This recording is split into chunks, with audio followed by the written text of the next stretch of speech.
Sabine gets nuked.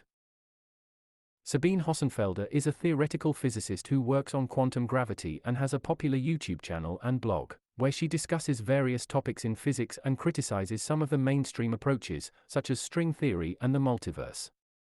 She is also one of the proponents of superdeterminism, a controversial idea that suggests that quantum phenomena are not random, but predetermined by hidden variables that are correlated since the beginning of the universe. Some of the controversies that involve her are her arguments against string theory and the multiverse, which she considers to be unscientific and based on wishful thinking rather than empirical evidence. However, this is a misunderstanding of how science works and what string theory and the multiverse are trying to achieve. String theory is a framework that attempts to unify all the fundamental forces and particles of nature in a consistent way, by positing that they are manifestations of tiny vibrating strings in higher dimensions. The multiverse is a consequence of some versions of string theory, which predict that there are many possible universes with different physical laws and constants, some of which may be hospitable to life. These are not arbitrary assumptions, but rather logical implications of the mathematical structure of string theory, which has been shown to be compatible with quantum mechanics and general relativity, the two pillars of modern physics. The main challenge of string theory and the multiverse is that they are difficult to test experimentally, because they involve phenomena that are beyond the reach of our current technology and observation. However, this does not mean that they are unscientific or unfalsifiable. On the contrary, string theory and the multiverse make precise and testable predictions that can be verified or falsified in principle, if not in practice. For example, string theory predicts the existence of extra dimensions, supersymmetric particles, gravitational waves, and black hole entropy, among other things. The multiverse predicts the existence of other universes, cosmic inflation, and anthropic coincidences, among other things. These predictions can be tested by future experiments, such as the Large Hadron Collider, gravitational wave detectors, and cosmic microwave background observations. Therefore, string theory and the multiverse are not wishful thinking, but rather ambitious and rigorous attempts to understand the nature of reality at its most fundamental level. They are based on solid mathematical and physical principles, and they have the potential to explain some of the deepest mysteries of the universe, such as the origin of matter, energy, space, and time. They are not unscientific fantasies, but rather scientific hypotheses that await experimental confirmation or refutation. There is her advocacy for superdeterminism, which some physicists regard as the most dangerous idea in physics, because it undermines the notion of free will and the entire scientific method.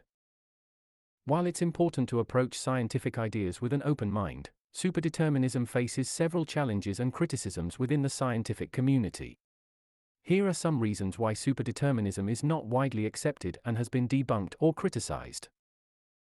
Violates Bell's theorem. Bell's theorem is a fundamental result in quantum mechanics that shows certain predictions of quantum theory are incompatible with local realism, which is the idea that distant events are not directly influencing each other.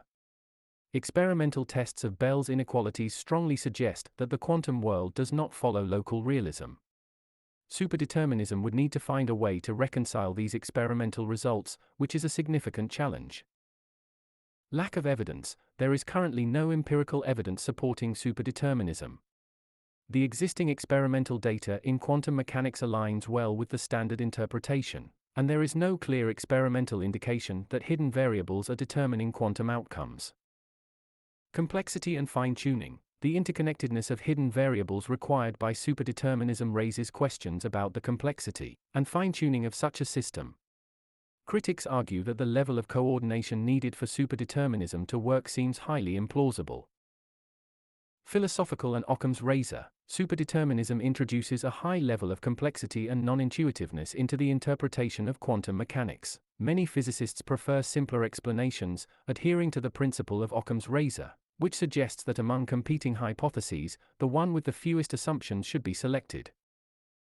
Not solving fundamental issues. Superdeterminism doesn't necessarily solve the foundational issues of quantum mechanics, such as the nature of measurement or the observer's role. It merely shifts the complexity to a different level without providing a more satisfying explanation for the observed phenomena. It's important to note that the scientific process involves ongoing exploration and debate, and alternative theories are always considered. However, for a theory to gain acceptance, it typically needs to address existing empirical evidence and make testable predictions. As of now, superdeterminism has not provided a compelling alternative to the standard interpretation of quantum mechanics. This year, she has voiced her poorly conceived opinion of transgender identity in humans. It's important to note that discussions about gender identity and transgender issues can be sensitive, and it's crucial to approach them with empathy and respect for diverse perspectives. Sabine Hossenfelder is a theoretical physicist, and while she may express personal opinions on various topics, it's essential to base our understanding on a comprehensive view of scientific, neurological, and sociological research. Scientific understanding of gender identity.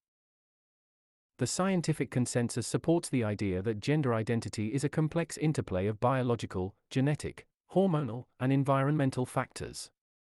There is evidence that brain structure and function play a role in shaping gender identity. Research has shown that transgender individuals may have brain structures more aligned with their identified gender than their assigned sex at birth. Studies using neuroimaging techniques suggest that there are observable differences in brain structure that may be linked to gender identity. Neurological evidence. Studies using brain imaging techniques, such as MRI scans, have indicated that transgender individuals often exhibit brain patterns more consistent with their gender identity rather than their assigned sex. Research has suggested that certain brain regions associated with self-identification and body perception may differ between transgender and cisgender individuals, providing neurological evidence for the legitimacy of transgender identities. Sociological perspectives. Sociological research emphasizes the importance of recognizing and respecting diverse gender identities as a fundamental aspect of social justice and human rights. The social construct of gender involves not only biological factors but also cultural and societal influences. Understanding gender as a spectrum allows for a more inclusive perspective that respects individual experiences. Health organizations' positions. Major health organizations, including the World Health Organization, WHO, American Medical Association, AMA, and the American Psychiatric Association, APA, affirm the validity of transgender identities. They emphasize the importance of providing affirming and supportive care to transgender individuals. Mental health considerations. Transgender individuals face higher rates of mental health challenges, such as depression and anxiety, often linked to societal stigma and discrimination. Affirming their gender identity has been shown to positively impact mental health outcomes. Neil deGrasse Tyson is a renowned astrophysicist and science educator who has voiced his support for transgender individuals on several occasions. He has argued that gender exists on a spectrum and that people should be free to express their gender identity as they wish. He has also defended the right of trans women to compete in women's sports, saying that the biological differences between males and females are a solvable problem, and that the entire sports infrastructure should be reformed to ensure inclusion and fairness for all. Here are some examples of his statements on these issues. In a TikTok video, he said, "What business is it of yours to require that I fulfill your inability to think of gender on a spectrum?" In a YouTube interview, he said, "So, fix the playing field, damn it. And you know something? The day you fix that playing field, this conversation will look completely ridiculous. That's what I'm trying to tell you." In another YouTube interview, he said, "I don't have any problems with it. If you're biologically male but you identify as female, I'm not going to stop you from competing in women's sports." Neil deGrasse Tyson's support for transgender individuals is based on his scientific knowledge and his humanistic values. He believes that science can help us understand the diversity of human experiences, and that society can adapt to accommodate different needs and preferences. He also believes that everyone deserves respect and dignity regardless of their gender identity or expression. Bill Nye is a popular science communicator who has shown support for transgender individuals and their rights. He has expressed his views on gender identity and sexual diversity in his Netflix show, Bill Nye Saves the World, which aired in 2017. In the episode, The Sexual Spectrum, he explained that human sexuality is not binary, but rather a spectrum, and that sex chromosomes are not the only factor that determine one's gender.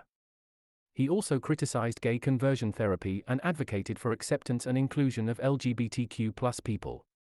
He said, "The world is wonderfully diverse.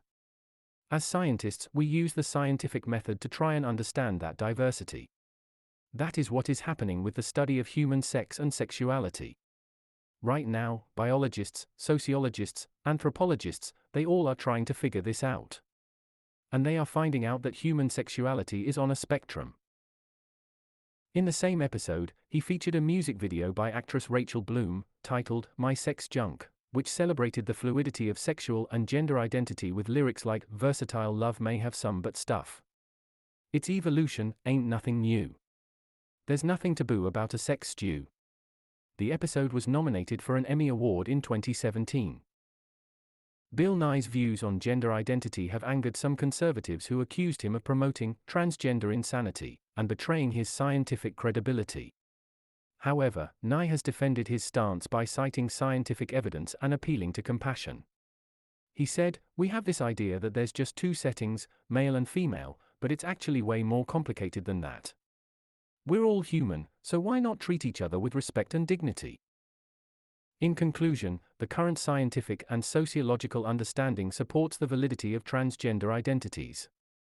It's important to engage in discussions with respect for the dignity and rights of transgender individuals, recognizing the diversity of human experiences and identities.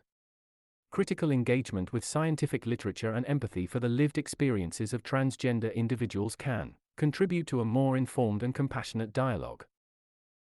The following excerpt was written 4 years ago, on December 25, 2019, 8:43 a.m. by Simon Butler. There's generally a broad line between anti-Semitic conspiracy theorists and legitimate scientists, but this week, the gap got a little smaller in one particular instance. On Monday, Dr. Sabine Hossenfelder, a respected physicist and periodic contributor to the New York Times, appeared in a YouTube video with United States-born, Japan-based Holocaust denier and self-titled geopolitical analyst Ryan Dawson, who interviewed her on problems unrelated to her field during a live stream via his Anti-Neocon Report program. Dawson, who has been banned from platforms such as PayPal, Vimeo, and Google AdSense for his anti-Semitic, racist, and homophobic hate speech, is known for his highly offensive and extremely disturbing social media activities, including content denigrating noted academic Deborah Lipstadt and denying facts about the Holocaust in a video that lifts and modifies, without authorization, a TED Talk in which she spoke. Additionally, Dawson has disseminated content on BitChute, a video-focused website that attracts white supremacists because of its laissez-faire approach to moderation, that supports the ideologies of the terrorist known as the Unabomber, who murdered people by sending them explosive devices, by calling him legit and urging people to read the Unabomber's manifesto. The question remains then, why Hossenfelder, a research fellow at the Frankfurt Institute for Advanced Studies in Germany whose articles not only have appeared in the Times, but also in Scientific American, PBS's Nova blog, and other publications, would deign to appear with Dawson in any capacity, let alone a discussion of physics. Hossenfelder primarily generates opinions and other texts on her blog that don't, in general, relate to any of Dawson's ideologies, so it's possible that she didn't realize the nature of Dawson's proclivities. Yet if that's the case, surely it would have behoved her to research her interviewer before agreeing to come on his show.